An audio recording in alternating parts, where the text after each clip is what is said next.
Primera de Corintios capítulo 2, esta fue la lectura que hicimos al iniciar esta mañana y es lo que el día de hoy vamos con la ayuda de Dios, a estudiar. Si recuerdan la semana anterior, estábamos observando los comentarios que hacía el apóstol acerca de los que alcanzan salvación ahí en Corinto.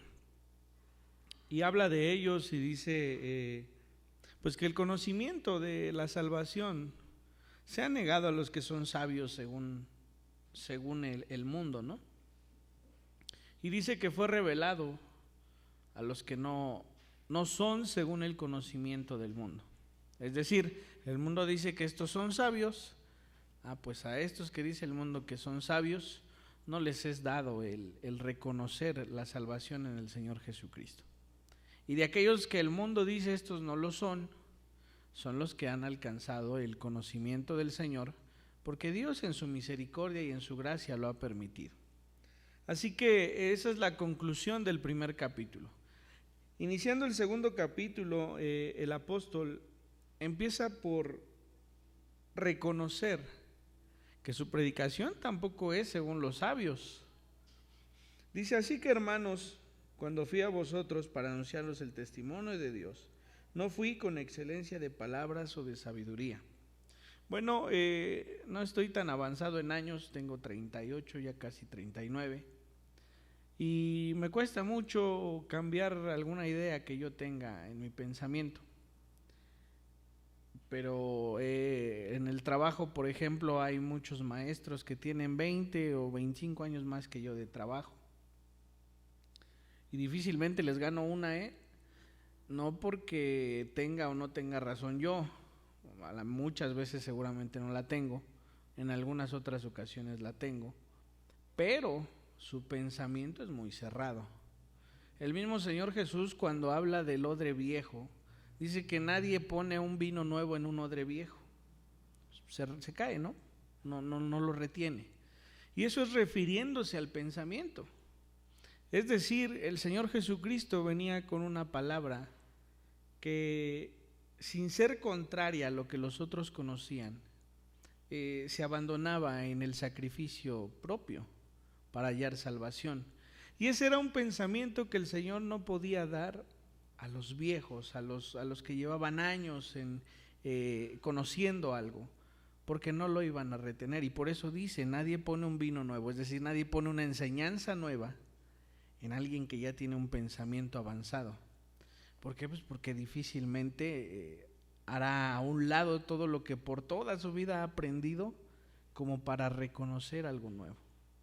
Y entonces el apóstol aquí de inicio dice: yo no fui a vosotros con excelencia de palabras o de sabiduría, que miren que las tenía. O sea, si alguien dominaba la ley, si alguien dominaba los escritos de los profetas, si alguien dominaba los días de guardar por los judíos o todas las enseñanzas de los judíos, ese era Saulo, ¿no? El apóstol Pablo. Sin embargo, él dice: yo no vine con esa sabiduría a ustedes. No vine a querer convencerlos con lo mucho que yo conozco. Al contrario, dice, me propuse, dice el versículo 2, no saber entre vosotros cosa alguna, sino a Jesucristo y a este crucificado. Y ahí está lo complicado del asunto. Él se propuso abandonar todo lo que había aprendido para solamente tener un mensaje, y era el del Señor Jesucristo. No vine con ustedes a explicarles todo lo que ya sé o todo lo que ya sabía. Vine con un solo mensaje, el mensaje de la cruz. Esto también es muy complicado. Es complicado renovar el pensamiento, pero también es complicado poder expresarlo haciendo a un lado lo que ya conocemos. Dice: y estuve entre vosotros con debilidad y mucho temor y temblor. Cuando nosotros dominamos un tema, hablamos con seguridad, ¿no? A mí me cuesta mucho trabajo hoy dar clases en la escuela porque me pusieron a dar mecánica y yo de mecánica no sé nada. Cuando llegué me pusieron a dar matemáticas, pues sí sabía lo que me enseñaron, pero enseñarlo no. extrañaba y extraño. Hoy le decía a Adi, cuando empecé a trabajar acá, le decía, es que no me gusta. Y no me gusta porque pues al final lo que yo enseñaba en la otra escuela era lo que yo había estudiado y lo que dominaba, y es más sencillo poner un ejemplo, y es más sencillo explicar, y es más sencillo regresar y volverlo a hacer. Pero cuando uno no domina el tema, es inseguro. El apóstol dice, yo vine a ustedes con debilidad, con un mensaje que para él también era nuevo. Ojo, no estoy diciendo que lo que el apóstol sabía de toda su vida era malo, Si nosotros aprendemos del Antiguo Testamento, bien hacemos. Si nosotros aprendemos la ley de Moisés, bien hacemos. Si leemos a los profetas, bien hacemos. ¿Por qué hacemos bien? Porque todo eso le da una solidez al mensaje de la cruz. Es decir, no está separado lo que el Señor Jesucristo vino a predicar con lo que está en el Antiguo Testamento que todos los judíos conocían. No es un mensaje distinto, al contrario. La venida del Señor Jesucristo es el cumplimiento de la ley. Dice, yo no he venido a abrogar la ley, yo he venido para que se cumpla. Entonces, solo de esa manera podemos entender que haya un sacrificio del Señor Jesucristo y el motivo de hacerlo. Dice que el Señor Jesucristo, siendo el sumo sacerdote en el orden de Melquisedec, es decir, no venía de un sacerdocio arónico, sino directamente de Dios. Dice que el Señor Jesucristo, cuando fue crucificado, dice, a mí no me quitan la vida, yo la pongo. Y si nosotros recordamos la ley, el sumo sacerdote tendría que poner al cordero para el sacrificio. Ese acto de decir nadie me lo quita, yo lo pongo, es un acto que nos enseña acerca del sacerdocio, es decir, de lo que estaba en el Antiguo Testamento. Entonces Pablo no tiene ni siquiera que hacer a un lado todo su conocimiento. Lo que sí tiene que hacer a un lado es lo que le da salvación. Y lo que le da salvación no es lo que ya conoce, sino esto nuevo. ¿Y qué es esto nuevo? Que el Señor Jesucristo murió por su pecado y por el pecado de todos los que le escuchan y por el pecado de todos nosotros. Les pongo ahí en la hoja un ejemplo. No sé, yo supuse que algo así el Señor le había revelado a Pablo cuando se encontró con él en Damasco. Pero al inicio de la hoja del lado derecho les hablo del rey David. El rey David, cuando pecó, que dicho sea de paso, seguramente no fue la única vez. En el Salmo 51 dice, yo podría traer sacrificios y yo podría presentar holocaustos. Esto es lo que la ley decía. Cuando uno transgrede los lineamientos del Señor, uno tiene que traer sacrificios y holocaustos. Dice el rey, yo podría traerlos. Sin embargo, lo que tú quieres es un corazón contrito y humillado. A ese no despreciarás. Entonces yo les ponía allí, seguramente Dios, a través del Señor Jesucristo, puso en el pensamiento de Pablo algo así. Tú dominas toda la ley y tú sabes lo que tienes que hacer cuando transgredes alguno de los estatutos que se presentan en ella. Pero sabes, Saulo, eso no te alcanza, porque no lo estás haciendo como debes hacerlo. Yo necesito el arrepentimiento de tu corazón. Yo necesito que tu corazón esté dispuesto a que mi voluntad esté en él. Seguro estoy de que en aquel momento, de eso sí casi puedo estarlo, que en aquel momento Saulo recordó la muerte de Esteban.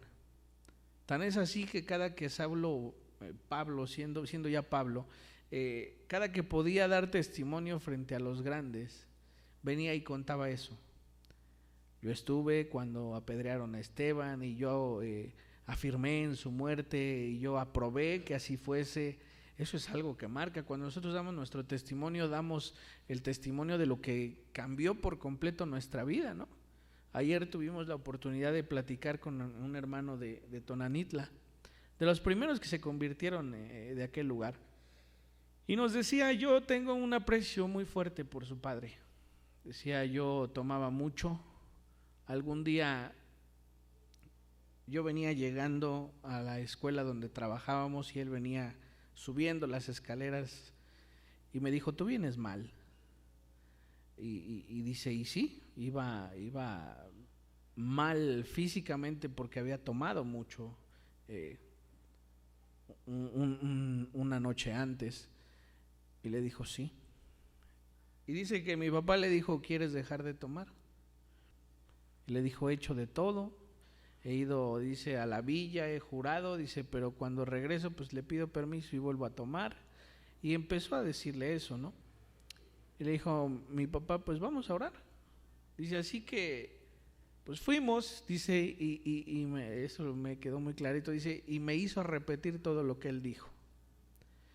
Dice, y cuando él oró por mí sentí un calor muy fuerte que empezaba acá, dice, y salió por los dedos de mis pies. Dice, y milagrosamente a partir de ese día volví, dejé de tomar y dejé de fumar. Y mi vida cambió. Y su esposa que estaba a un lado y su hija que estaba a un lado decían, así fue.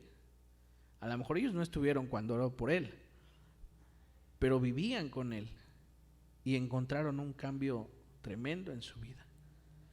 Y eso es algo que él cuenta cada que puede, porque es testimonial y porque seguramente alguien ayudará, ¿no? Por eso digo que Pablo, cuando consintió en la muerte de Esteban, fue algo que cambió su vida, porque posteriormente en 2 oportunidades lo cuenta y seguramente muchas más, pero la Biblia nos da testimonio de eso. Entonces es ahí donde el Señor puso en su corazón y le hizo entender cómo es que la salvación se alcanza. Seguramente Saulo pudo haber dicho, yo podría traerte sacrificios como lo hizo el rey David, yo podría traerte holocaustos, podría traerte ofrendas, pero tú necesitas un corazón arrepentido, un corazón que anhele que Dios le toque y que Dios le salve. Así que esta es la sencillez de lo que Él les predicó. Él dice, no vine a enseñarles con sabiduría y con excelencia de palabras, yo vine con el mensaje de Jesucristo. Era un tema que no dominaba, por tanto tenía ese miedo de no saberlo explicar. Pero dice, también vine con temor y temblor, un temor y temblor por enseñar lo que Dios quiere que enseñe. Nosotros, todos los que servimos al Señor, debemos siempre actuar con ese temor y temblor, de buscar decir lo que Dios quiere que digamos y no lo que nosotros queremos decir. Así que esta es la manera en la que Pablo les empieza a explicar que no solamente ellos alcanzaron salvación sin ser sabios, sino que su mensaje no fue gracias a él, que fue sabio o excelente. Ni mi palabra, dice el versículo 4, ni mi predicación fue con palabras persuasivas de humana sabiduría, sino con demostración del Espíritu y poder, para que vuestra fe no esté fundada en la sabiduría de los hombres, sino en el poder de Dios. Leemos muchas veces en Corintios las palabras sabiduría, tanto de Dios como de los hombres. Corinto es un lugar en donde la gente se reúne o se reunía para aprender. Los lugares que establecían para escuchar a los que eran más sabios, solo era para eso, para aprender. Era así como a nosotros nos gusta sentarnos a ver el fútbol, o por lo menos a mí, pues ellos se sentaban a escuchar y a aprender, a escuchar algo nuevo, ¿no? Así que por eso es que la palabra sabiduría es repetitiva en esta carta, pero hace la diferencia entre la sabiduría de Dios y la sabiduría del mundo. Refiriéndose a la sabiduría del mundo, Pablo se expresa así, pues por los tipos de pensamiento, la filosofía, la retórica, los que eran eruditos, es decir, los que conocían mucho de las cosas.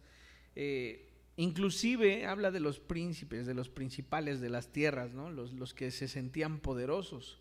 Y ante todo ese tipo de pensamiento, el Señor Jesucristo era contrario, ¿no? ¿Quién podía decir que iba a ser el rey del mundo si muere?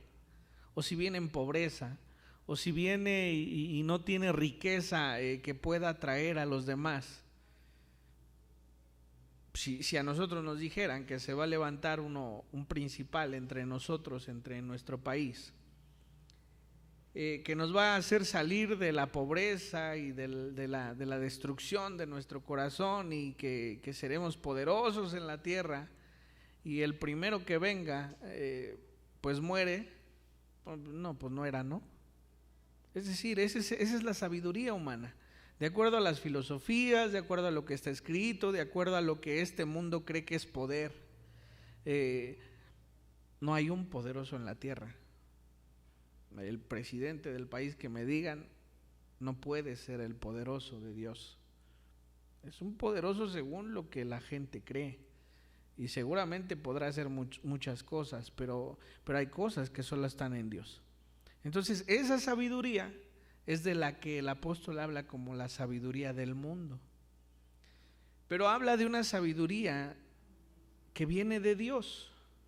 Y yo quisiese adelantarme un poquito y luego regresar a ese versículo, porque dice el versículo 10, pero Dios nos la reveló, hablando de las cosas. Es decir, nosotros somos sabios según Dios, porque Dios nos ha revelado a nosotros la salvación. Dice, Dios nos las reveló a nosotros por el Espíritu, porque el Espíritu todo lo escudriña, aún lo profundo de Dios. Y pone un ejemplo, dice, porque ¿quién de los hombres sabe las cosas del hombre, sino el espíritu del hombre que está en él? Parece trabalenguas, pero lo que está diciendo es esto: yo no puedo conocer lo profundo de ninguno de ustedes. Lo más que puedo hacer es suponer. En ocasiones le voy a atinar. Si soy muy observador, a los que son muy observadores se les da mucho, ¿no? El poder no saber qué piensa, sino cómo podría actuar. Pero la sabiduría del pensamiento, es decir, el pensamiento de otro, no lo podemos conocer.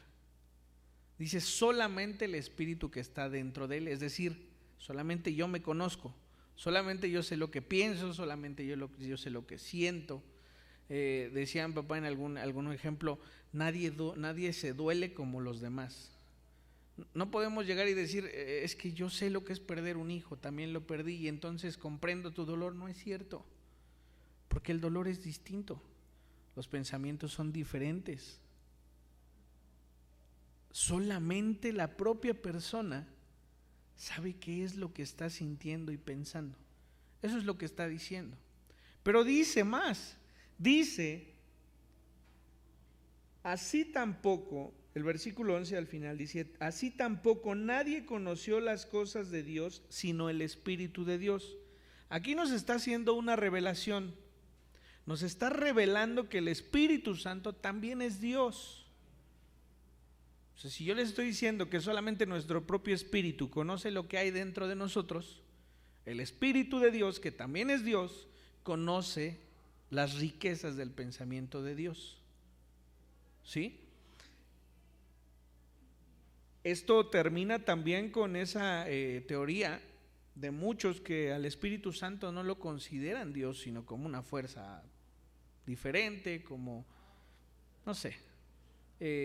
Esto nos revela que el Espíritu Santo es Dios, porque conoce lo profundo de Dios. Dice el versículo 12, y nosotros no hemos recibido el espíritu del mundo, sino el Espíritu que proviene de Dios, para que sepamos lo que Dios nos ha concedido. Es decir, la sabiduría de Dios es revelada a nuestras vidas porque el Espíritu Santo de Dios nos las revela. ¿Cómo nos las puede revelar? Porque está en lo profundo de Dios, porque es Dios. Es decir, nosotros sabemos que somos salvos porque el Espíritu Santo de Dios ha dado testimonio a nuestras vidas de que lo somos. Nosotros encontramos la sabiduría de Dios porque Dios lo ha traído a nuestro corazón. ¿Cómo puede explicar entonces la Trinidad? Pues si no puede, no la explique. Pero si la cree, quiere decir que el Espíritu de Dios se lo ha revelado. Esa es la sabiduría de Dios. No está en los libros, no está en la filosofía, no está en la retórica, no está en lo que se supone el mundo dice que es poderoso. No, está en la revelación que Dios ha hecho a nuestras vidas. ¿Somos sabios según Dios? Sí. ¿Por qué? Pues porque creemos en Dios. Y dice más, para todos aquellos es locura, pero para nosotros no lo es. Entonces, al hablar de esta sabiduría, lo que Dios va revelando, cómo es la salvación, cómo nosotros empezamos a avanzar espiritualmente, el apóstol dice que no trajo ni siquiera esa sabiduría a ellos. Ahora sí quiero regresar al versículo 7. Dice, mas hablamos sabiduría de Dios en misterio, es decir, quiere decir que el apóstol conoce, le ha sido revelado muchas cosas, pero que no las habla, no llegó a ellos hablándoles de ello. Lo único que hizo fue predicarles acerca del Señor Jesucristo. Dice, mas hablamos sabiduría de Dios en misterio, la sabiduría oculta, la cual Dios predestinó antes de los siglos para nuestra gloria. ¿A quién les habla de esa sabiduría? Dice el versículo 6. Entre los que han alcanzado madurez. Hermanos, más adelante, la siguiente semana, yo creo, hablaremos de la iglesia que no fue madura. Cuando el apóstol les dice, pues es que ustedes siguen siendo inmaduros y se les tienen que dar los viejos rudimentos, ahí se han quedado, ¿no? Hablando de la leche espiritual y no se les puede dar un alimento sólido, se refiere a esto. Nosotros tenemos la obligación de crecer espiritualmente. ¿Qué es crecer espiritualmente? Que dentro de 2 años no tengamos que volver a predicar de la salvación entre nosotros porque alguno cree que no es salvo. La madurez espiritual nos tiene que hacer entender que somos salvos, el por qué, y eso debe ir avanzando, ¿no? Pero si como iglesia regresamos al pensar si somos salvos o no, no estamos madurando espiritualmente. Entonces, ¿de qué sirve que vayamos más allá si ese primer rudimento no es firme en nuestro corazón? Si tenemos que hablar otra vez de que si la salvación se pierde o no se pierde, no estamos siendo maduros espiritualmente. Entonces, Dios no nos puede revelar cosas nuevas si no hemos sido sólidos en esos primeros aprendizajes. Entonces, a eso se refiere el apóstol. Dice, no he hablado con ustedes sabiduría, lo hice con la sencillez del mensaje de la cruz. Pero dice, sin embargo, el versículo 6, sin embargo, hablamos sabiduría entre los que han alcanzado madurez. Y usted se puede dar cuenta en que sus dudas empiezan a ser diferentes. Ya no es su duda si es salvo o no, eso yo creo que lo tiene claro. Ahora mi duda es, por ejemplo, esto, ¿no? ¿Cómo se revela el Espíritu Santo a nuestras vidas? ¿Por qué el Espíritu Santo? Bueno, porque dice la Escritura que el mismo Espíritu de Dios conoce la profundidad de Dios y la revela a nuestra vida. Eso es madurez espiritual y nuestras dudas van cambiando. Entonces, a eso se refiere el apóstol. No está diciendo que él no llegó a ellos con todo lo que ya sabía, ¿no? No, él ya conoce ahora por qué la cruz es tan importante en todo lo que antes conoció. O sea, él conoció de Abraham y conoció de la ley de Moisés y conoció del rey David y conoció de los profetas y conoció del mensaje de los profetas. Entonces ya puede entender la crucifixión y por qué una persona que Dios, la forma en la que el Señor Jesucristo tomó como persona es y tenía que morir. Porque entonces ya no es conforme a la sabiduría mundana pudiese pensar, sino que viene algo posterior a ello. Y entonces, dice el versículo 9, antes bien, como está escrito, cosas que ojo no vio, ni oído oyó, ni han subido en corazón de hombre, son las que Dios ha preparado para los que le aman. Todas estas cosas que Dios nos revela ahora han estado ahí guardadas, dice desde el principio de los tiempos, para que nosotros con la revelación del Espíritu Santo las podamos conocer. Su conclusión de esto que les acaba de escribir es la siguiente. Hablando de estas verdades que el Espíritu les ha revelado a los que predican, dice, también hablamos, no con palabras enseñadas por sabiduría humana, sino con las que enseña el Espíritu, acomodando lo espiritual a lo espiritual. Pero el hombre natural, hablando del hombre que no ha reconocido al Señor Jesucristo como su Salvador, no percibe las cosas que son del Espíritu de Dios. Cuando Nicodemo se presenta con el Señor Jesucristo le dice que es necesario nacer de nuevo. Y se refiere a esto. Cuando nosotros creemos en el Señor Jesucristo, entonces el Espíritu de Dios nos puede empezar a revelar los misterios de Dios. Si nosotros no aceptamos al Señor Jesucristo, es decir, si no nacemos de nuevo de manera espiritual, no puede revelarlo porque no lo vamos a entender. Dice, el hombre natural no percibe las cosas que son del Espíritu de Dios. La salvación es del Espíritu de Dios. ¿De qué nos va a salvar? A veces nos dicen, ¿no? Pues sí, pero ¿de qué me va a perdonar Dios? ¿O de qué me va a salvar? Esas a veces son las respuestas. Y quisiésemos decir, pues te lo estoy diciendo clarito, ¿no?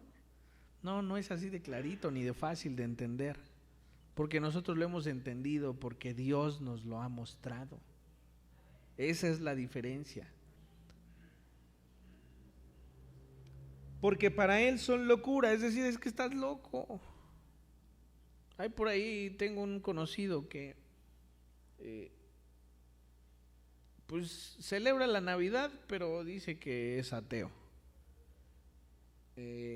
Pasa el tiempo con su hija y dice que la ama, y pasa el tiempo con su esposa, y si sufre enfermedad dice que él es muy fuerte y que no necesita de Dios, porque Dios solamente es lo que la persona inventa para hallar fuerza en algo.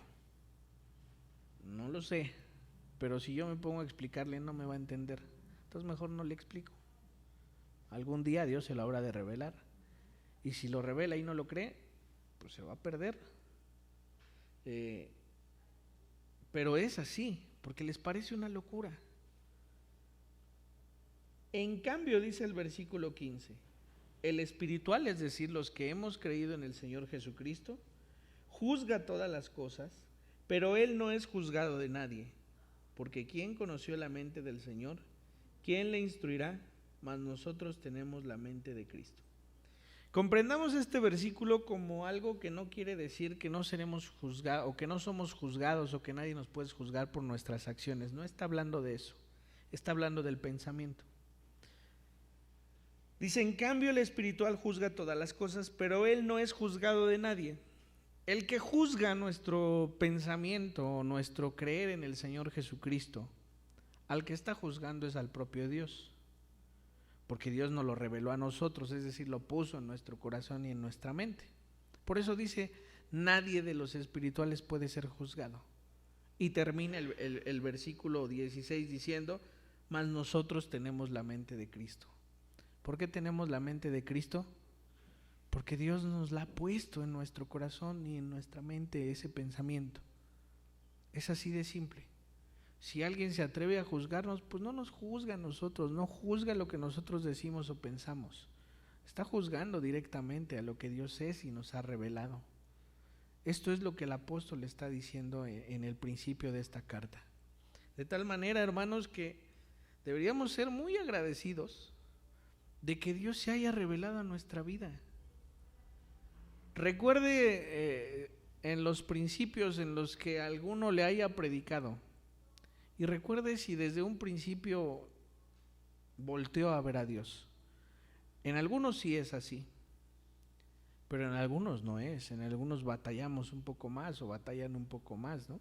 Sin embargo, la búsqueda de nuestro corazón, si es profunda delante de Dios, ese momento llega y nos empieza a hacer entender cuáles son esos misterios que Él ha escondido solamente para los que somos sabios según Dios. ¿Con esto qué quiere decir? Que la semana anterior no le estaba diciendo que nosotros éramos los más tontos, ¿eh? No. Lo que la semana pasada les estaba diciendo es que la sabiduría del mundo, es decir, aquellos que dicen estos son sabios, son los mismos que dicen estos no lo son. Nuestra sabiduría proviene del entendimiento que Dios nos ha dado. Por eso es una sabiduría más grande, es una sabiduría firme, es una sabiduría que no tiene peros, no tiene contras, Usted va a ir entendiendo de acuerdo a su madurez espiritual todas las palabras que están escritas en la palabra. Pero es un ejercicio, ¿no? Así como les enseñamos a nuestros hijos desde el principio a agarrar una mamila les vamos mostrando y ellos paso a paso van creciendo. Así como de bebés no les vamos a explicar algo que a los 15 años sí les vamos a explicar porque ya deberían comprender. Nosotros tenemos que ir en ese sentido. Ya somos personas que hemos estado en la iglesia por muchos años, así que es nuestra obligación crecer, madurar en la palabra del Señor. Él nos lo va a revelar cuando nuestra madurez espiritual vaya avanzando. No se trata de conocer, no se trata de es que yo no sé. A veces decimos, es que había un hermano en el seminario que decía, es que yo no sé ni leer ni escribir. Con trabajos leo, decía. Pero cuando entregaba los bosquejos en la clase nos daba un repasón a todos los demás. Porque el hermano decía, pues es que yo lo que Dios me pone en la mente, pues nomás, a veces ni lo escribo yo, dice, le voy diciendo a mi esposa y ella lo escribe. Pero hay una elocuencia en él que solamente puede ser revelada por Dios.